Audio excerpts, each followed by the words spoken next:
কত সালে দুর্গেশ নন্দিনী উপন্যাস প্রকাশিত হয়? 1865 সালে। বাংলা সাহিত্যে প্রথম মহিলা উপন্যাসিকের নাম কি? স্বর্ণকুমারী দেবী। আমার দেখা নয়া চীন কে লিখেছেন? শেখ মুজিবুর রহমান। মনসা দেবীকে নিয়ে বিজয় গুপ্তের মঙ্গল কাব্যের নাম কি? পদ্মপুরাণ। ক্ষুদ্র জাতিগোষ্ঠী নিয়ে লেখা উপন্যাস কোনটি? কর্ণফুলী। নীল লোহিত কোন লেখকের ছদ্মনাম? সুনীল গঙ্গোপাধ্যায়। চর্যাপদের প্রাপ্তিস্থান কোথায়? নেপাল। আমার দেখা রাজনীতির 50 বছর কার লেখা? আবুল মনসুর আহমদ। মুখ ডেকে যায় বিজ্ঞাপনে কাব্যগ্রন্থের কবিকে? শঙ্খ ঘোষ। ঈশ্বরচন্দ্র বিদ্যাসাগর কোথায় জন্মগ্রহণ করেন? বীরসিংহ গ্রাম, মেদিনীপুর।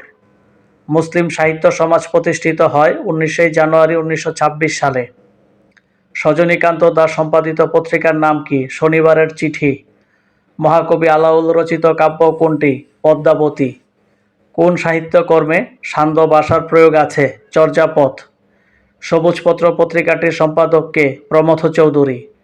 বাংলা ভাষায় প্রথম অভিধান সংকলন করেন কে? রামচন্দ্র বিদ্যাবগীশ।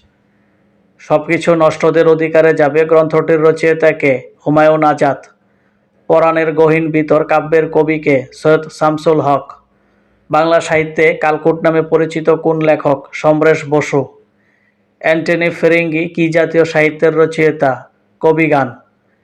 কোন চরিত্র দুটি রবীন্দ্রনাথের ঘরে বাইরে উপন্যাসের? নিখিলেশ, বিমলা।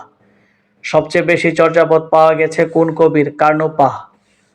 হপ্তপয়কার কার রচনা? সৈয়দ আলাওল।